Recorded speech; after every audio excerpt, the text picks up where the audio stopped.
प्रश्नावली 13.2 का दूसरा प्रश्न है। एक टेलीविजन गेम शो में 1 लाख रुपए की पुरस्कार राशि विजेताओं में समान रूप से बांटने के लिए दी जानी है। ठीक है, तो निम्नलिखित सारणी को, एक सारणी हमको दी गई है, इस सारणी को हमको पूरा करना है। इसमें 2 कॉलम भरे हैं, बाकी के 4, 1, 2, 3, 4, 5 रिक्त स्थानों को हमें फिल करना है कि क्या एक व्यक्तिगत विजेता को दी जाने वाली पुरस्कार की धनराशि विजेताओं की संख्या के अनुक्रमानुपाती है या व्युत्क्रमानुपाती, हमसे पूछा है। तो अनुक्रमानुपाती का मतलब होता है सीधे अनुपात में है और व्युत्क्रमानुपाती का मतलब होता है प्रतिलोम अनुपात में है। तो ये हमको जांच करनी है। तो जब विजेता, अगर एक ही विजेता था तो कुल राशि कितनी है? कुल राशि है 1 लाख रुपया। ठीक है, देखो पुरस्कार जब बटेगा उसकी जो कुल राशि है ये हमको दी गई है 1 लाख रुपया। जितने भी विजेता होंगे उनमें ये बराबर रूप से बांट दी जाएगी। अगर 2 लोग जीते तो दोनों को आधा आधा, 2 लोगों में 2 बराबर भागों में बांट दिया तो कितने हो गए? 50 हज़ार मिल गए। जब विजेता 4 हैं तो पुरस्कार की राशि कितनी हो जाएगी? यहाँ से शुरू करना है हमको। जब विजेताओं की संख्या कितनी है? 4 है, तब प्रत्येक को कितना पुरस्कार मिलेगा? पुरस्कार मिलेगा बराबर से लिख लेते हैं। देखो कुल राशि कितनी है? 1 लाख है। तो कितने हिस्से हो जाएंगे इसके? 4 बराबर हिस्से हो जाएंगे। तो 4 से देखोगे 4 दूनी 8, 2 बच गया, 2 और 20, 4 पंजे 20 और 3 जीरो बच गए। तो कितना मिला? 25,000 रुपये। तो यहाँ पर आ जाएगा हमारा 25,000 रुपये। जब विजेता 4 होंगे तो प्रत्येक को 25 हज़ार रुपये मिलेंगे। जब विजेता 5 हो जाएंगे, जब विजेताओं की संख्या 5 है तब प्रत्येक को पुरस्कार कितने का मिलेगा? तब 1 लाख को 5 बराबर भागों में बांट दिया जाएगा। तो 5 दूनी 10, तो 20,000 रुपये मिलेंगे प्रत्येक को। तो 5 जब होंगे तो पुरस्कार कितने का मिलेगा? 20,000 रुपये का मिलेगा।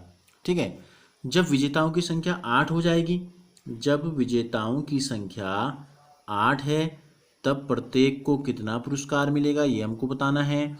तो 1 लाख की जो धनराशि है इसको 8 बराबर भागों में बांट देते हैं। तो 8 एकम 8, 20 बच गया, 8 दूनी 16, 4 बच गया, 8 पंजे 40 और 2 जीरो बच जाएंगे। तो कितना आया? 12,500 रुपये। तो यहाँ लिख देंगे 12,500 रुपये। तो जब 8 लोगों में बटी तो कितने रुपये बटे प्रत्येक को? 12,500। जब 10 लोगों में बांटेंगे, जब विजेताओं की संख्या 10 है तब प्रत्येक को कितना पुरस्कार मिलेगा? 1 लाख रुपये के 10 बराबर भाग कर देते हैं तो प्रत्येक को मिलेंगे आपके 10,000 रुपये। तो जब 10 थे तो 10 हज़ार रुपये मिले। ये रिक्त स्थान आप भरते रहेंगे। और जब संख्या हो जाएगी 12, जब विजेताओं की संख्या कितनी है? 12 है, तब प्रत्येक को कितना पुरस्कार मिला ये आपको बताना है। तो क्या करेंगे? 1 लाख रुपये के 12 बराबर भाग कर देंगे। 12 का भाग जाएगा 10 में नहीं जाता है, 100 में जाएगा। कितने बार जाएगा? 12 अट्ठा होता है 96, 4 बच गया 40 हो गया। ठीक है, 12 36, फिर 4 बच गया, फिर 40 हो जाएगा, फिर 12 36 हो गया, फिर 40 हो गया, 1236.33।